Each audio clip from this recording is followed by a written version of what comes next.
Y yo quiero que miremos en el Evangelio de Mateo capítulo 5. Quiero que los niños puedan pasar a su clase, ¿sí?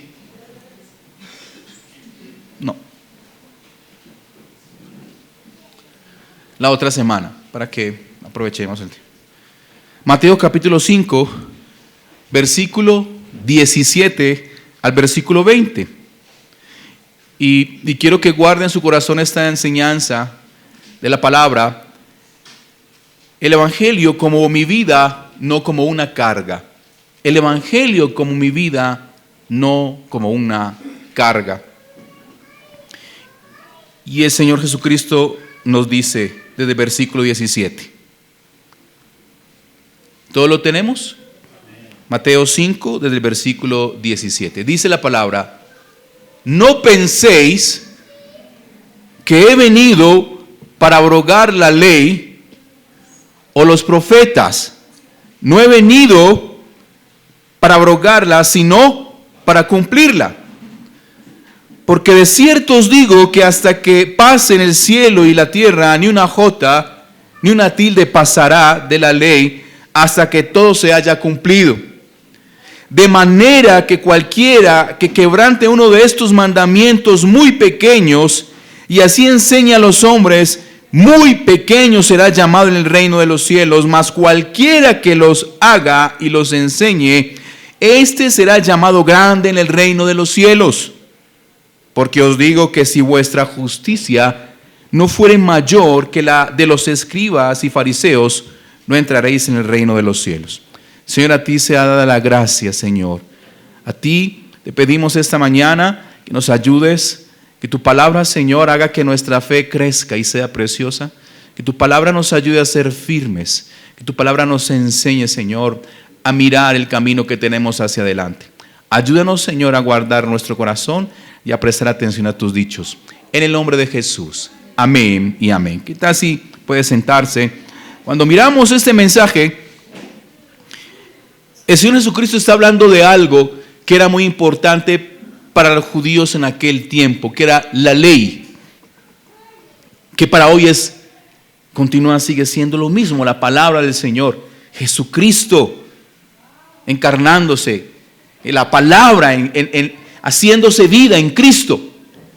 Cuando miramos, usted puede entender que el Señor está allí anunciando grandes verdades, las bienaventuranzas, ensalzando la ley. Pero nos muestra un problema que había en este tiempo. Mire, nosotros tenemos que enseñar verdaderamente cómo es el Evangelio. El Evangelio que trae libertad, no que trae esclavitud. Porque lastimosamente camuflamos entre el Evangelio muchos mandamientos y cosas de hombres. Y el Señor dice, mire, no piensen que yo vine a abrogar la ley. Pero ¿por qué el Señor diría eso? ¿Será que el Señor quería rellenar algo? Cada palabra que está inscrita en la ley es para algo.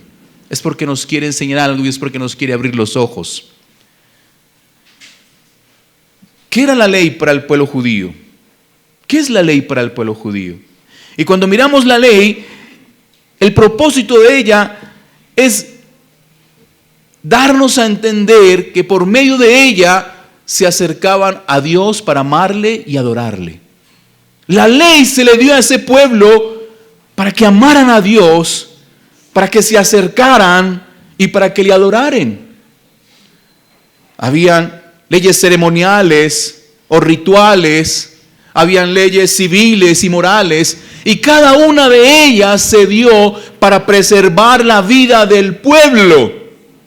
Como cuando nosotros le decimos a nuestro hijo, no llegue después de las 10, porque después de esa hora corre peligro. Hay peligro en cualquier momento.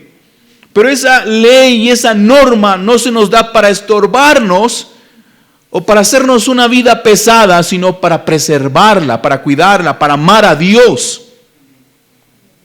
Y Dios les da a ellos estas instrucciones, estas normas, estos decretos. Como nos gusta cumplir las normas, ¿cierto? Nos encanta cumplir las normas. ¿O cree usted que no nos cuesta cumplir las normas? Porque en nuestro corazón está esa virtud mundana que dice, yo hago lo que mi corazón me dicta. O yo pienso que las cosas son mejores así. Pero el Señor nos da la ley para amarle, para adorarnos, para adorarle y para saber cómo nos acercamos a Él. No como yo quiera. La ley nos demanda, mire, de esta manera Dios quiere que tú te acerques porque Él es santo, entonces nos demanda ser santos, ser limpios, ser puros.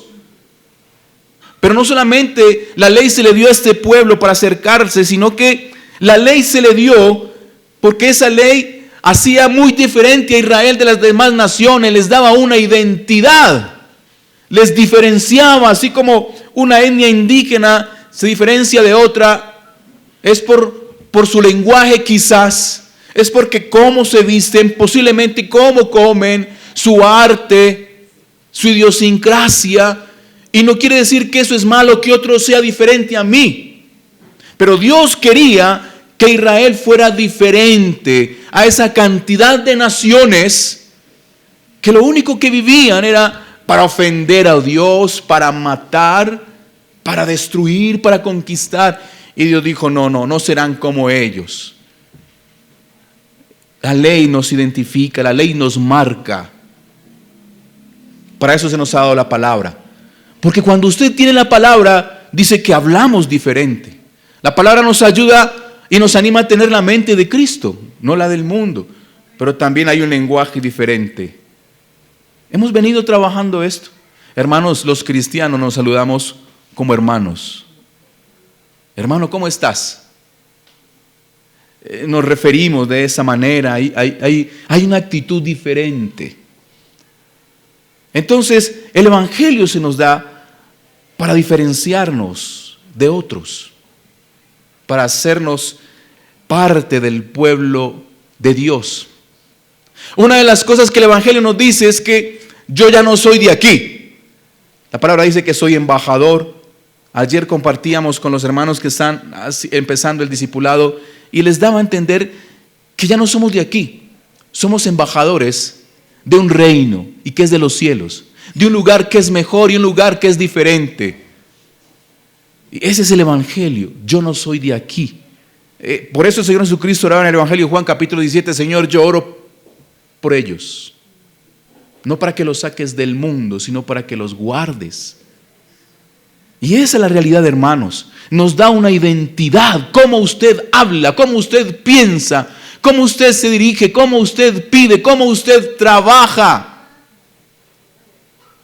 Pero no solamente la ley se nos dio para hacernos diferentes a otros. Vuelvo y digo, y no quiero utilizar esta palabra, mejores. Porque lastimosamente el pueblo judío pensó que hacerles diferente era hacerles mejores y pisotear a otros pueblos. Ese no es el pensamiento nuestro. Nosotros no somos mejores que nadie, somos diferentes, somos iguales a Cristo. Tenemos la mente iguales en el sentido de su carácter. Pero también la ley se nos dio porque nos bendice y porque nos protege. Mire, cuando yo soy obediente a la ley, la palabra dice que hay una promesa. Si yo obedezco sus mandamientos, ¿qué pasa en mi vida? Dice que las bendiciones, que el Señor estará con nosotros. Y cuando usted mira Deuteronomio capítulo 6, el Señor le dice, mire, esta ley se te ha dado para que me temas y para que me ames y para que le enseñes a mis hijos y a los hijos de tus hijos. Esa fue la ley. Y entonces yo te bendeciré y yo estaré con ustedes y yo les voy a prosperar. Entonces entiende el contexto. Y estas personas lastimosamente no lo entendían así. Había una falsa y una enseñanza tan limitada y tan equivocada que hacía que para la gente de aquel tiempo la ley era inalcanzable, que la ley era insufrible, o sea, no aguantamos más estas cargas, esa forma que si vienes vestido de esta manera, que si haces aquello, que estas canciones. Hoy en muchas iglesias hay más preocupación por cómo cantan los músicos, si tienen in-ears o monitores o la guitarra, pero no se preocupan para que ellos estén ayunando, orando, santificándose. Yo me imagino las iglesias en el Baudó preocupándose porque la guitarra o la batería o la planta de sonido. O en La Guajira, cuando nosotros íbamos, nos preocupábamos. Yo recuerdo que allá me tocó tocar con una guitarra y eran como 100 personas y no teníamos sonido. Pero nos preocupamos de esas cosas. Y no estoy diciendo que sea malo, no. Bendecimos a Dios por las oportunidades que nos da de hacer las cosas mejores. Pero hemos puesto cargas. Pero cuando miramos en este punto, ¿cómo entendemos la ley en este contexto? Mire, el Señor Jesucristo vino a mejorarla. Él dijo, mire, yo no vine a abrogarla. La ley es la ley, mi palabra no pasará y lo que se ha dicho, así será. Pero Él vino a mejorarla. La expresión de no derribar la ley nos da el sentido que ya era inalcanzable para este pueblo. Este pueblo no quería sufrir, era insufrible tantos mandatos de hombre. Que si se lavan las manos, que si come con el pecador o no come con el pecador, que si doy mi ofrenda para el templo o para mi casa. Una cantidad de situaciones que para ellos era insufrible, una cantidad de mandamientos que humanamente nosotros, Dios mío, hoy es café con leche, Señor nos está bendiciendo.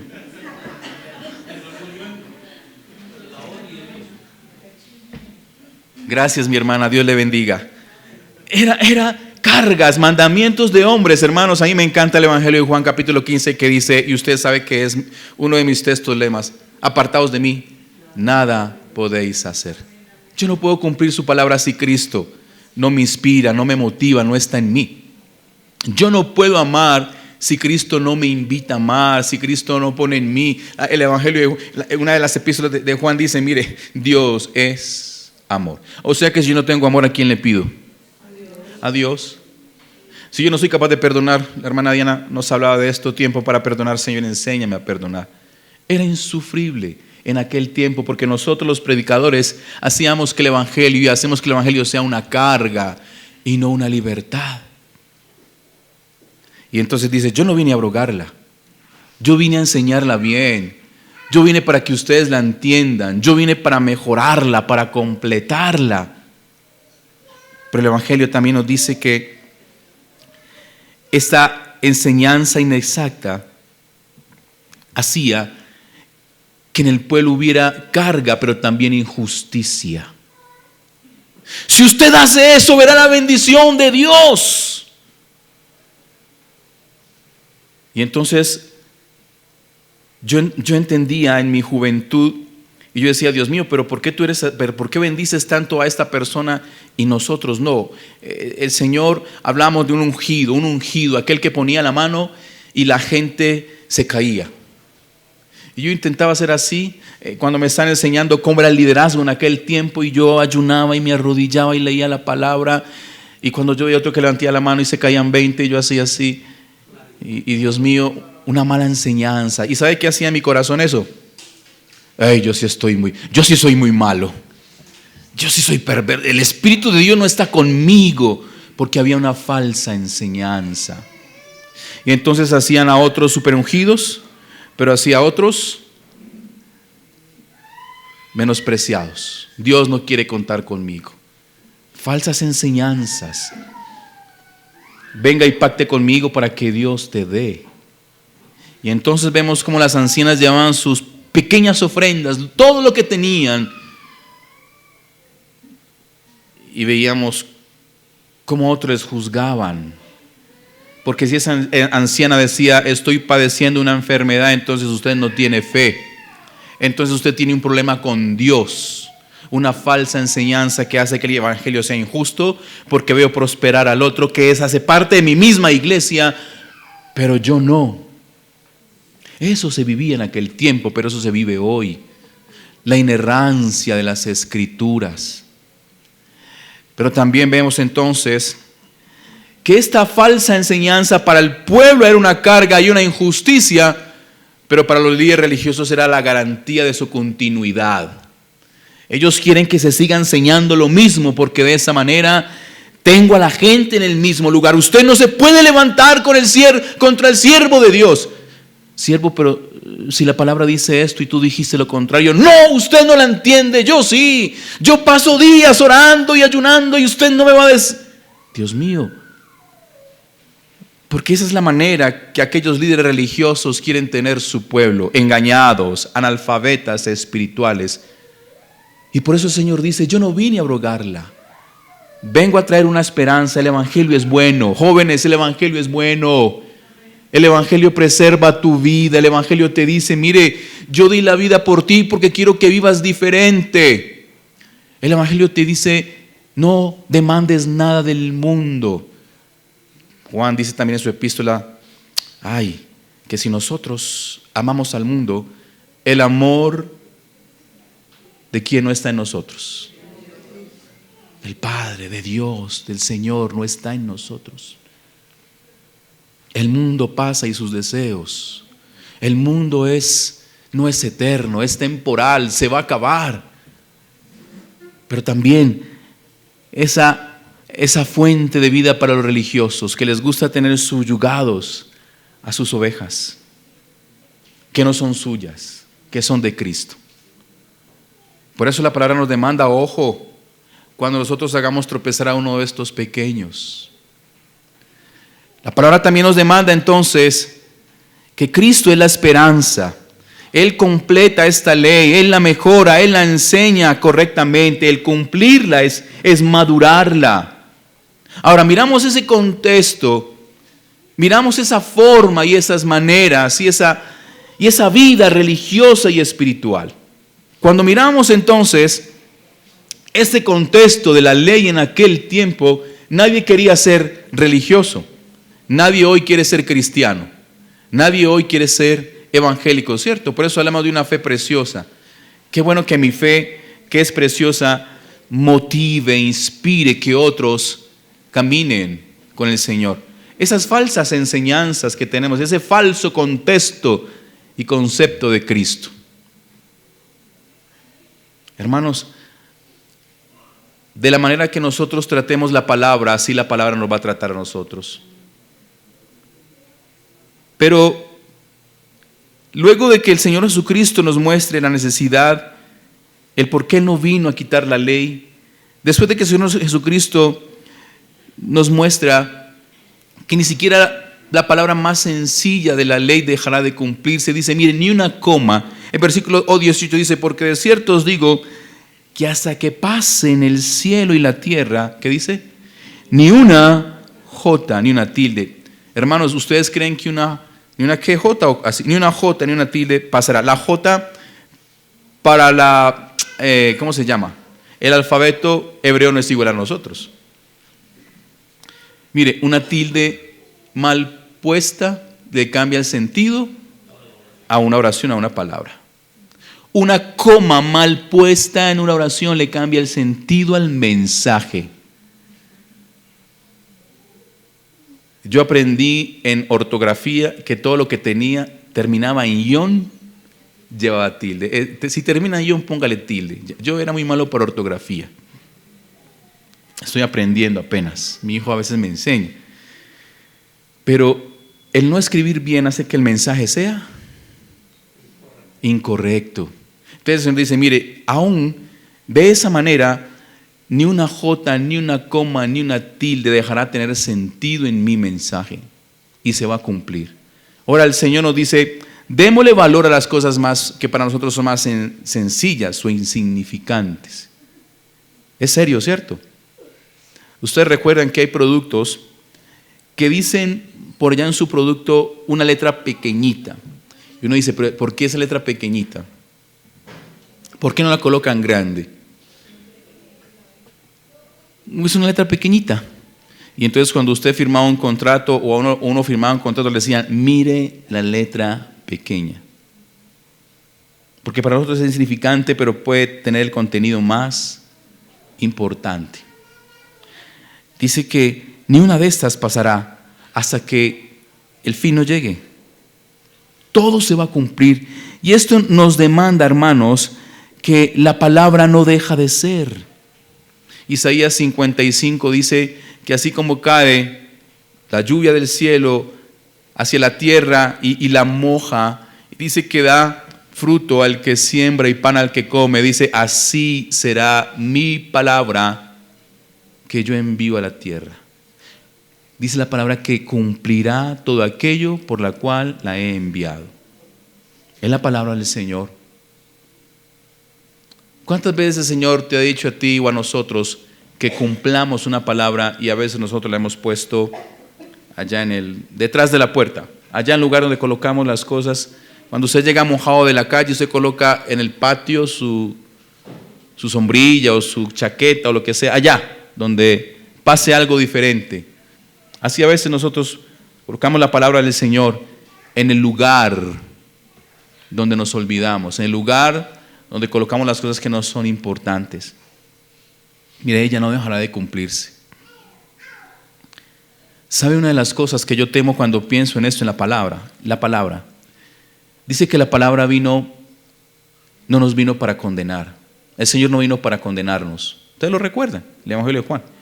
Mire, yo no he venido a condenar ni a juzgar al mundo. Yo he venido ¿para qué? Para que sean salvos, para que tengamos vida. Pero decía, pero ya la palabra está. Y esa palabra que está ahí es la que te va a juzgar. ¿Qué nos ha dicho el Señor, hermanos? ¿Qué nos ha alentado el Señor a ordenar, a cambiar? Verdaderamente el Evangelio en tu vida es algo precioso, te hace precioso. El Evangelio en tu vida te da vida, te hace vivir más.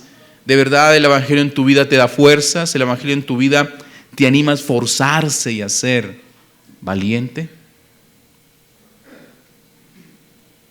El Señor nos anima a entender. Hay una verdad inalterable y esa la vemos en el versículo 18. La palabra no dejará de ser. Hay una verdad inalterable, la palabra transforma todo lo que toca. La pregunta es, ¿queremos ser cambiados por la palabra? Pero también vemos que cuando yo miraba Isaías 55, hablando de la bendición que trae cuando la palabra del Señor es enviada y ella cumplirá lo que hace, yo recordaba que esa palabra es utilizada muchas veces en cosas bonitas. El Señor envió la palabra para esto y así hará esto con usted, te prosperará y te aumentará. Pero ¿qué tal esa misma palabra en el sentido cuando nos demanda cumplirla? Ahí sí no nos gusta, ¿cierto? O sea, nos gusta cuando la palabra nos da, cuando nos engrandece y cuando nos bendice. Pero cuando la palabra nos demanda cumplir, obedecer, nos cuesta. Y no utilizamos ese mensaje y esa promesa para cumplirla, para hacerla. Pero también la palabra nos enseña en ese versículo la actitud ante la palabra. Tiene un resultado. Así como nosotros la tratamos, así seremos tratados de parte de ella. Si usted enaltece la palabra, dice el Salmo, ella te engrandecerá. Si usted hace de la palabra lo más importante de la vida, no seamos, hermanos, de pronto como algunos. No compre usted el atril para colocar la Biblia en un lugar solamente de decoración. Nosotros teníamos un pensamiento. Yo recuerdo que mi madre colocaba la Biblia en un atril y yo tenía un pensamiento, ese es el escudo, era más pensamiento, no fe, ese era el escudo en contra de todo. El escudo contra los males, los maleficios, pero no era así. Usted también lo vivió porque era una costumbre, era una forma en cómo creíamos que era la palabra. No, la palabra actúa cuando ella está en nuestro corazón, cuando nosotros la obedecemos y cuando la vivimos. Es la actitud ante nuestra palabra, es un adorno, es una reliquia solamente. Pero cuando miramos a esta parte, denme 10 minutos, hermanos, para terminar. El versículo 19 dice: de manera que cualquiera que quebrante uno de estos mandamientos muy pequeños y así enseña a los hombres muy pequeños, será llamado en el reino de los cielos. Mas cualquiera que los haga y los enseñe, este será llamado grande en el reino de los cielos. Eso habla de cómo yo trato la palabra. Sabe que muchos menosprecian la palabra y muchos van en contra de la palabra. ¿Cómo cree usted que le va a tratar la palabra? Pero cuando nos acercamos a ella, ¿cómo cree usted que nos va a tratar la palabra? Todas esas cosas. El Salmo 19 dice que la palabra hace sabio al sencillo. La palabra dice que ella es lumbrera nuestro camino. Eso es la palabra para cuando yo me acerco. Entonces, cuando miramos la actitud de nuestro corazón delante de ella, pero dice, no para quebrantarla. Cuando nosotros obedecemos la palabra y la enseñamos correctamente, dice que esa misma nos hace reconocidos, ¿dónde? ¿Dónde? En los cielos. Dice, cualquiera que cumpla esta palabra y la enseñe, ¿será qué? Grande. Por muy pequeña que sea, por muy insignificante que parezca, que usted la obedezca y que usted la enseñe. Mire, hay una responsabilidad como creyentes: conocer la palabra y enseñarla. Y dice que esa función hace que nosotros seamos reconocidos en los cielos. En los cielos. Pero cuando nosotros la quebrantamos, la menospreciamos y la enseñamos falsamente, dice que entonces nosotros somos insignificantes en el reino de los cielos. ¿Entiende usted eso? Nosotros no necesitamos ser reconocidos aquí en la tierra. No, nosotros necesitamos ser engrandecido nuestro nombre aquí en la tierra, es en los cielos. Esta semana, el día de ayer nos contaban las misioneras, no recuerdo el nombre del joven, el nombre del joven que quiere estudiar enfermería. Mi hermana me lo recuerda. Ella hablaba ayer, la hermana Damaris está haciendo unas cosas para ayudarle a él. Él quiere ser enfermero, creo que en el SENA algo, y están consiguiendo los recursos, y él quería estudiar en la ciudad, pero resulta que no pudo. Y entonces el Señor abrió una oportunidad para estudiar en el lugar de donde es él, creo que lo que entendí. Y yo veía de esa manera cómo el Señor abre las obras para que una persona como esas no se tenga que mover, se prepare y esté cerca de su comunidad para enseñar el Evangelio.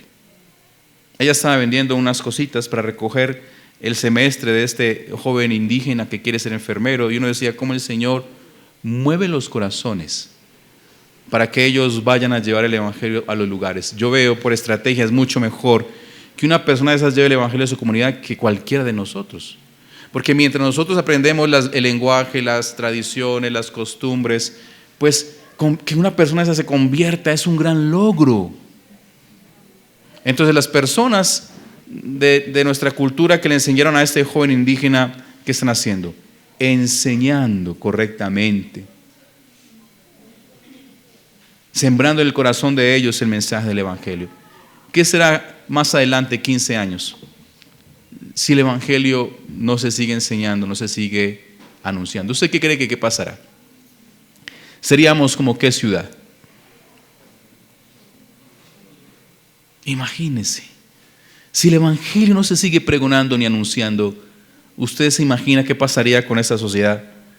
Se pudriría, se destruiría. Y eso, hermanos, yo digo, es por la misericordia de Dios que el Evangelio se sigue pregonando en los lugares más peligrosos, en los lugares más alejados. Pero tenemos una tarea ¿de qué? De obedecer los mandamientos, por muy pequeños que sean, pero también de enseñarlos. Y termina diciendo el versículo 20: porque os digo que si vuestra justicia no fuere mayor que la de los escribas y fariseos, no entraréis en el reino de los cielos. Qué palabra tan dura para aquellos escribas y fariseos de aquel tiempo. ¿Sabe qué les dijo Jesús? Si fuera por usted, a veces no hemos utilizado esa expresión, si fuera por usted, entonces ya estaríamos. ¿Lo ha utilizado usted? El Señor dijo, mire, si fuera por ustedes, ninguno entraría al reino de los cielos, porque su enseñanza y su conducta es perversa. La justicia de ustedes no alcanza para nada. La forma de vivir la fe, la forma de vivir la ley. Recuerdo aquel mensaje en Mateo 24 que dice: Mire, cuando ustedes estén en la cátedra de Moisés y se sienten a escucharla, dice, mire, cumplan todo lo que ellos les diga. Pero ¿sabe qué? No hagan lo que ellos hacen. Porque ellos ponen piedras, cargas pesadas en los hombros de las personas. Ese es a veces el evangelio que enseñamos, cargas pesadas. ¿Y queremos que la gente sea justificada con cargas? Sale una carga. Cuando miramos esta parte de la palabra, cuando la palabra se cumple en Cristo, somos justificados, no cuando la cumplimos en nuestras fuerzas.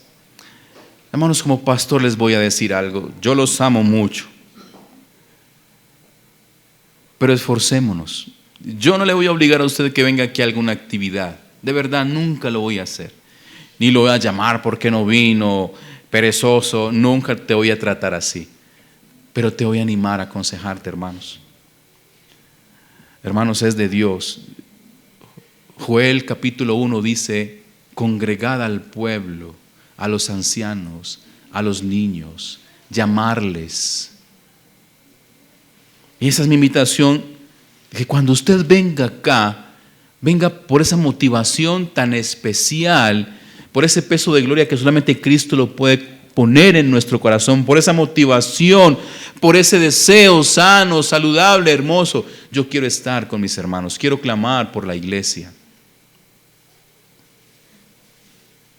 Mire, venga entendiendo que es Cristo el que te ha justificado, no yo.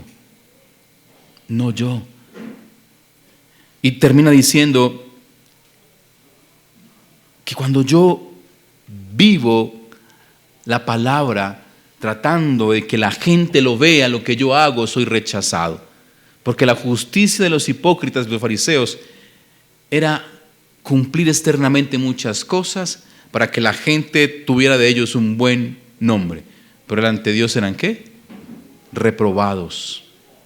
Hermanos, tengan su corazón la voluntad de amar a Dios, el deseo de amar a Dios, de servirle, de buscarle, de estar con su pueblo, de estar con su grey.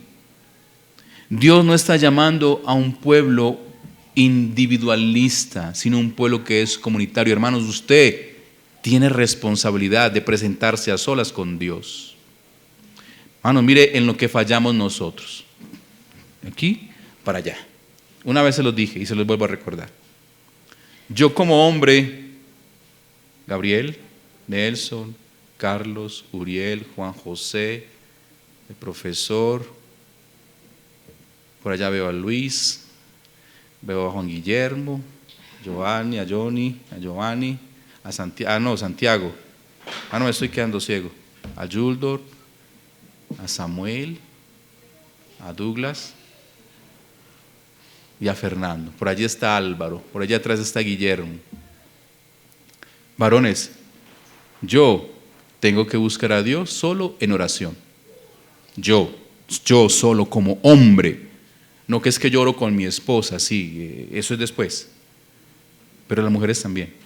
Yo como hombre tengo que buscar solo la justicia de Dios. Pero luego como hombre tengo que buscar con mi esposa la justicia de Dios. ¿Cuántos cerramos en eso? Pero no solamente como hombre, como padre, tengo que buscar con mis hijos la justicia de Dios. Pero esa es una tarea muy difícil. Señor, yo no tengo tiempo. El Señor nos va a demandar por cuanto no hicimos. Esta mañana se dio un mensaje. Cuando usted sabe hacer lo bueno y no lo hace, le es contado por pecado. Vuelvo y le repito. Usted tiene una responsabilidad individual de orar solo, de orar con su esposa, de orar con sus hijos, pero también de orar con su comunidad. Esto no puede ser una carga pesada para usted. Esto no puede ser una carga pesada para usted. Debe ser una respuesta si verdaderamente el Evangelio es tu vida. Si verdaderamente el Evangelio es tu vida.